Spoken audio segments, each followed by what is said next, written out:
आप देख रहे हैं इंडिया न्यूज़ का डिजिटल प्लेटफॉर्म। आपके साथ मैं रचना बंसल। जिस तरीके से एमके स्टालिन, जो कि तमिलनाडु के मुख्यमंत्री हैं, एमके स्टालिन के बेटे उदयनिधि स्टालिन आजकल बड़ी सुर्खियों में हैं क्योंकि सनातन को लेकर विवादित बयान दे दिया है। देश में जहां धर्म से लोग बड़े जुड़े हुए हैं, भावनात्मक तौर पर जुड़े हुए हैं, वहां उन्होंने सनातन धर्म की तुलना डेंगू, मलेरिया, मच्छर, कोरोना से कर दिया और कहा कि जैसे इनका सिर्फ विरोध नहीं करना है बल्कि इन्हें खत्म करना है, ऐसे ही सनातन को खत्म करना है।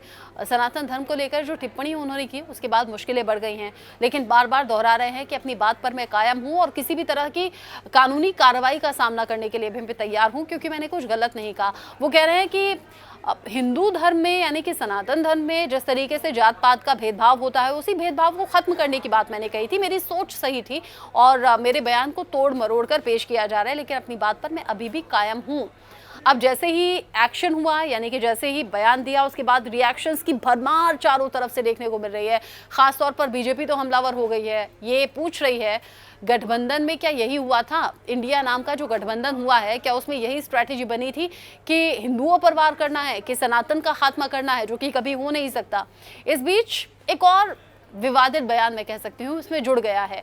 एक तरफ तो विरोध किया जा रहा है, ये सवाल भी पूछा जा रहा है कि भाई धर्म को लेकर क्या यही सोच है? हालांकि इंडिया गठबंधन के अलग अलग नेता ये कह चुके हैं सभी धर्मों का सम्मान है और हमारी ऐसी कोई सोच नहीं है, यानी कि यहाँ पर भी टकराव है और अलग अलग सभी की राय है। इसीलिए पूरा गठबंधन ऐसा सोच रखता है ये नहीं कहा जा सकता। लेकिन चूंकि बीजेपी तो हमलावर है ही, संत समाज बहुत ज़्यादा नाराज़ हो गया है कि क्योंकि सनातन जो कि सदियों से चला आ रहा है उसके खात्मे की अगर बात होगी तो जाहिर सी बात है कि संत समाज नाराज़ होंगे।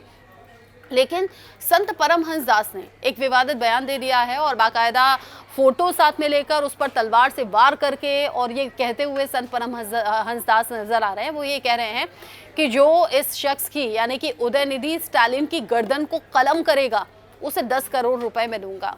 इससे पहले भी इस तरह के उलझुल बयान दे चुके हैं संत परमहंस दास और अब एक बार फिर से ऐसा बयान दे दिया है जो सोशल मीडिया पर अलग तरीके से देखा जा रहा है। संत समाज ऐसा लगता है कि जीवन के मोह माया से अलग होकर एक अलग तरह का जीवन जीते हैं जहां पर आपको बहुत ज़्यादा कूल काम यानी कि शांत स्वभाव का रहना चाहिए और संतों को इसीलिए जाना भी जाता है। लेकिन यहाँ पर हाथ में तलवार लेकर फोटो पर उस तलवार से वार करके और फिर कह रहे हैं कि जो इस शख्स का सर कलम करेगा उसे 10 करोड़ का मैं इनाम दूंगा। ये बयान कुछ ठीक नहीं लगा, एक संत के लिहाज से ठीक नहीं लगा। विरोध करना अपनी अलग बात है और भी बाकी संत हैं जो विरोध कर रहे हैं, उनके बयान से कोई एतराज़ नहीं, अपनी राय रखना सभी की आज़ादी भी होती है।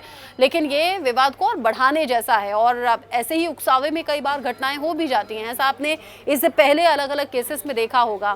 संत परमहंस दास ने जिस तरीके से 10 करोड़ रुपए देने की बात कही है सर कलम करने वालों को, उसे लेकर आपकी सोच क्या है? साथ ही साथ ये भी बताइएगा कि उदयनिधि स्टालिन का बयान आप किस नजरिए से देखते हैं? सनातन धर्म को अगर मिटाने की कोई बात करेगा वो जरूर मिट जाएगा। अयोध्या से मैं तपस्वी छावनी पीठाधीश्वर जगत गुरु परमहंस आचार्य आज मैं 10 करोड़ रुपए का इनाम घोषित कर रहा हूं। जो डीएम के नेता उदयनिधि का सर काट के ले आएगा वो हमसे 10 करोड़ रुपए का ले जाए पुरस्कार।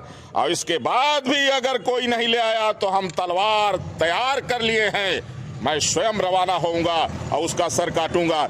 क्योंकि अगर दूसरे धर्म के विषय में इस तरह बोले होते तो अभी तक चिथड़े उड़ गए होते। यहाँ तक कि उनके पिताजी मुख्यमंत्री हैं, उनके भी चिथड़े उड़ गए होते। वो जानते हैं कि सनातन धर्म मानवतावादी है, अहिंसावादी है। लेकिन हम मानवतावादी हैं, लेकिन राक्षसों का वध भी हम लोग करते हैं।